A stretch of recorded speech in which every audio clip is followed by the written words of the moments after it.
धन्यवाद। भारतीय जनता पार्टी सबका विकास और सबका साथ का नारा देकर एक साथ ही सबको लूट रही है, किसी को हवा नहीं लग रही है। मैं आप सबके सामने एक बात रखना चाहता हूँ। गरीब प्रधानमंत्री आवास योजना में 1.5 लाख रुपया प्रधानमंत्री जी का दिया जाता है, जिसमें 2 कमरे छतदार हैं।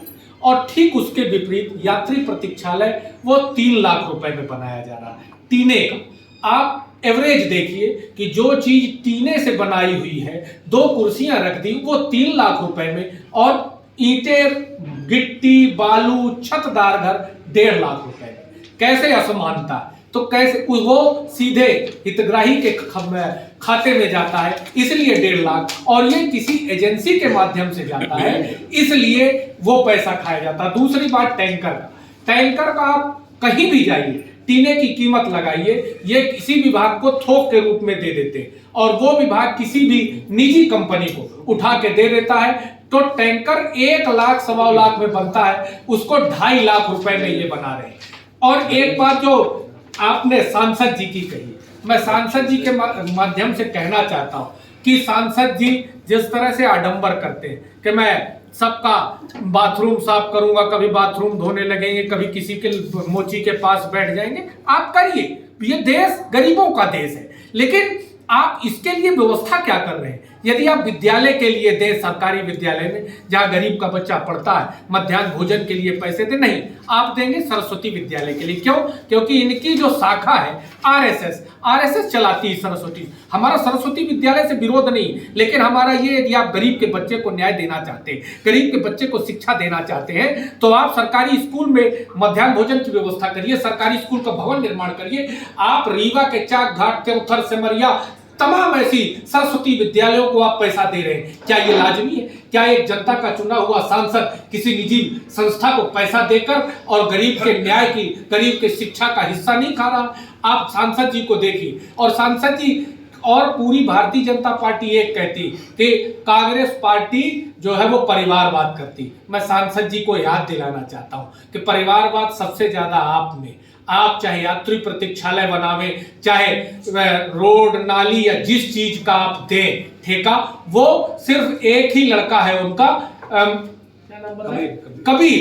कबीर मिश्रा। आप, मेरी बात यदि झूठ हो तो आप रिकॉर्ड निकलवाइए। क्या कबीर मिश्रा में ही ये सारी योग्यता है जो जनार्दन मिश्रा जी के कार्यों को पूरा कर सके?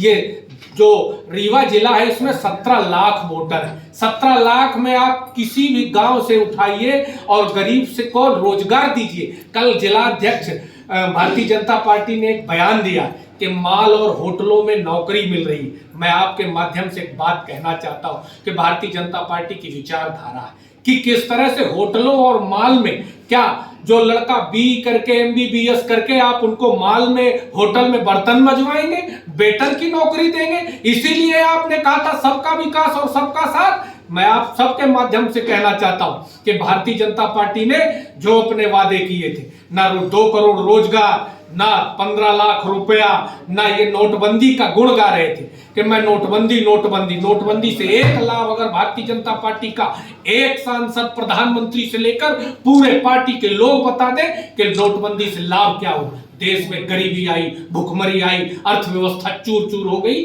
ये भारतीय जनता पार्टी के लोगों का सबका विकास और सबका साथ है। मैं आप सबके माध्यम से कहना चाहता हूं कि देश के अंदर भ्रष्टाचार, जब कोरोना महामारी थी, आपने ऑक्सीजन की व्यवस्था नहीं की, दवाई और बेड के लिए गरीब, तब ये सांसद जी अपनी निधि देते अस्पताल में, क्यों नहीं दिया? सरस्वती स्कूल में आप बिल्डिंग बनाने के लिए निधि दे रहे, यात्री प्रतीक्षालय जरूरी था कि लोगों के लिए ऑक्सीजन, आपका टैंकर जरूरी था कि आपका दवाई जरूरी थी, आपने वो काम नहीं किया।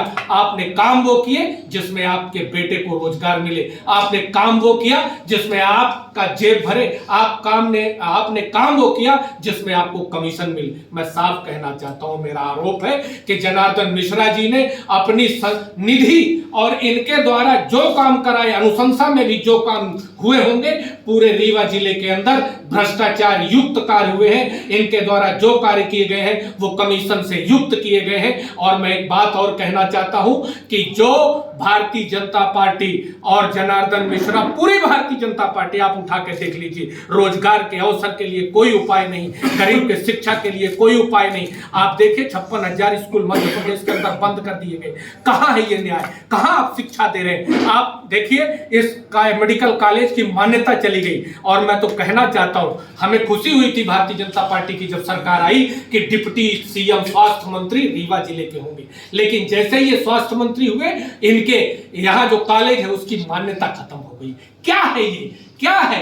क्यों गरीब का खून चूस रहे? मैं तो भारतीय जनता पार्टी के नेताओं से कहता हूं, आइए इतना बड़ा इंजेक्शन लेकर और गरीब का खून निकाल के उसको भी बेच लीजिए, क्योंकि उसमें भी आपको दलाली करने को मिलेगी।